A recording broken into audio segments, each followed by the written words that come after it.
a nostalgia critic. I remember it so you don't have to. We all know how the traditional movie formula is supposed to go. A 3-act structure, a cast of characters dealing with a conflict, structured around a beginning, middle, and end. Some do it well, some do it poorly, but that's how most people do it. That's probably why a lot of folks get pissed off when they see a film like Tree of Life.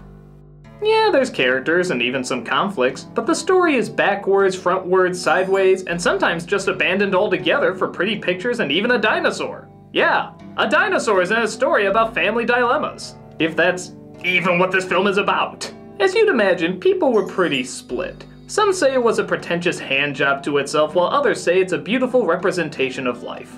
But that's not the only movie people have felt that way about in the past. Films like 2001, Barton Fink, and just about anything by David Lynch all have stories that seem to abandon the 3-act structure at some point and just dive into the strange and surreal. There's no clear answers on what they're about or what they're trying to say. It's all left open to the viewer's interpretation. But the question is, how much should be left open to the viewer's interpretation? I mean, if I was just to go, banana, and told you that was open to interpretation, why wouldn't I be praised?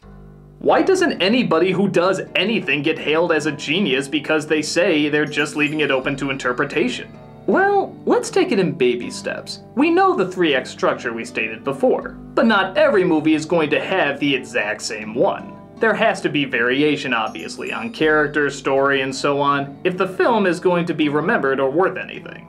That is, except for Transformers, somehow that gets away with it. With that said, even in the 3-act structure, not everyone follows beginning, middle, and end in that order. Films like Pulp Fiction, Memento, and Eternal Sunshine of the Spotless Mind all have been praised for telling their stories out of the traditional order. But there's still a flowing narrative and characters you want to see go through a satisfactory resolution. But even that sometimes can be played with, even in big blockbusters. Remember the ending to Inception? Most of the movie is very clear and straightforward. I mean, for a Nolan movie. But the ending is purposely left open for your interpretation. Yeah, a part of you is probably driven nuts by that, but at the same time you have to admit, there's probably a part of you that appreciates the film for not spoon-feeding everything to you. The film is about confusing dreams with reality. So, most people caught on that the ending should do exactly that. Blur the line between what was real and what wasn't. Most people agree it was the perfect way to end it. Inception is obviously not the first film to do this though. Lots of elements in popular movies are left open to the audience's imagination.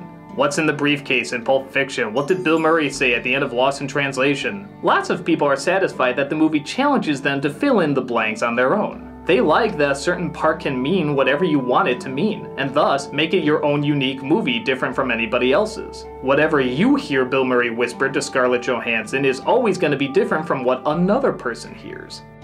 Now, if a certain part of a movie can give you that, why not the majority of a film? I still have no idea what Mulholland Drive is about, but I do remember characters and imagery dealing with dreams, nightmares, the passion for success, and the anxiety of failure. Even the opening has a point of view of a person waking up and going back to sleep. So my guess is, rather than leaning towards the details of the story, they're leaning towards the details of emotion.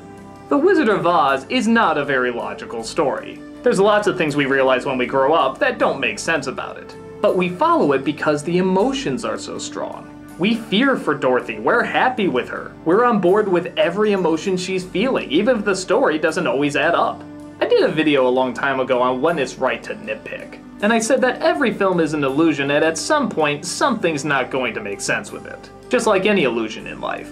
Films like Mulholland Drive and Tree of Life are trying to take it a step further. They don't bother with realistic or flowing narrative, their goal is to go for pure emotion. And emotion, as we all know, is rarely logical. Films like this are drenched in that. These are movies led by thoughts and feelings, not rhyme and reason.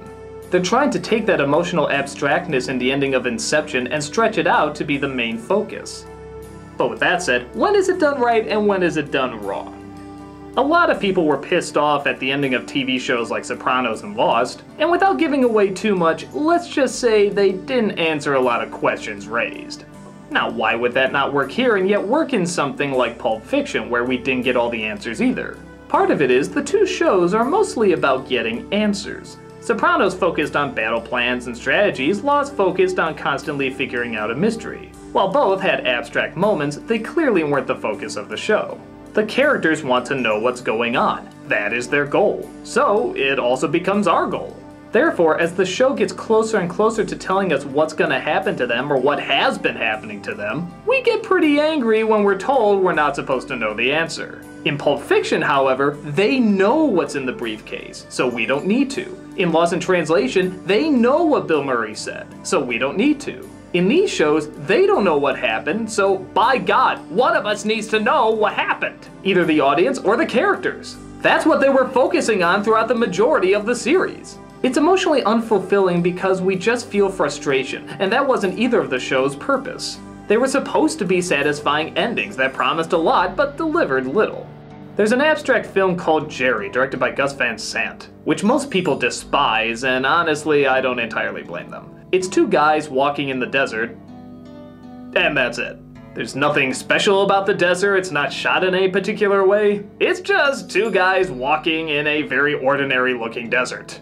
I won't ruin the ending, though really I don't think it would be ruined even if I told you, but most of the movie is them walking in the desert in total silence. Because of this, we can't get emotionally invested because we don't know if they're even emotionally invested. They barely talk.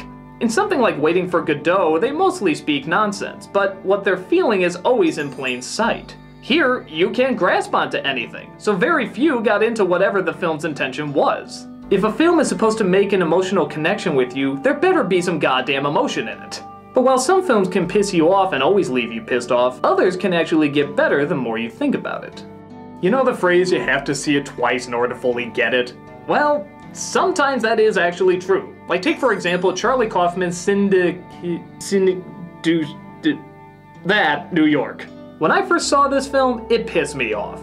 I just couldn't understand any of it. Why was the woman buying a house that was on fire? Why is this guy's grown-up daughter suddenly a little girl? Why do years pass in literally a matter of seconds? I saw it as just a pretentious exercise in trying to be artsy. But then I gave it another chance and I tried something a little different. I decided to start asking questions rather than demanding answers. Why would a woman buy a house on fire?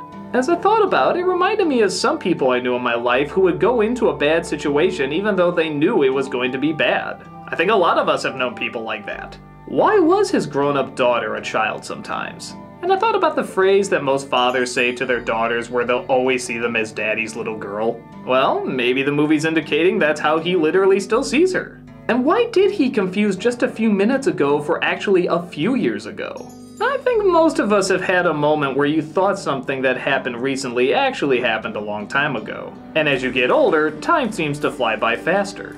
In the film, these are all very literal interpretations, but it's how he sees things. Or at the very least, how he's experiencing it. And suddenly, a film I hated was turning into a film I loved. It was like a world of events, emotions, and thoughts unbound by time and fact.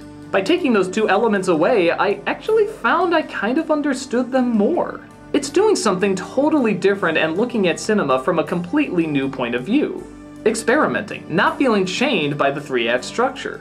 And I was seeing something in this movie, as well as film in general, that I never really thought about before. Now, does that mean you have to like these films and you have to force others to like them? Hell no.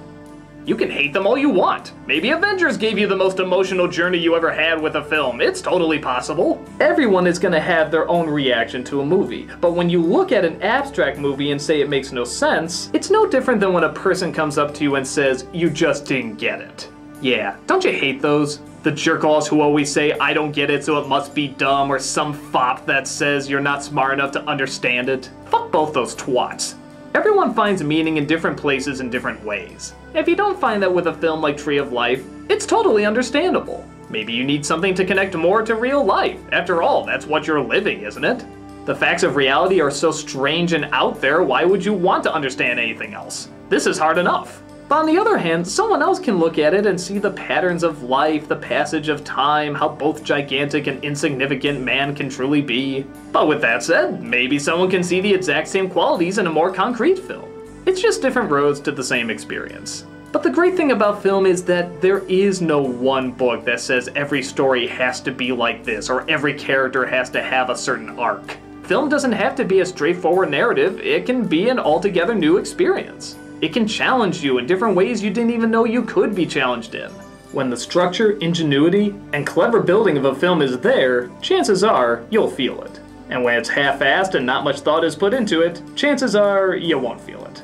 So look at all the different variations film can offer. See what works for you, see what doesn't, and enjoy seeing it transform from a series of sounds and images to one of the most awesome experiences ever. Even if you can't explain why. I'm a nostalgia critic guy, remember it, so you don't have to.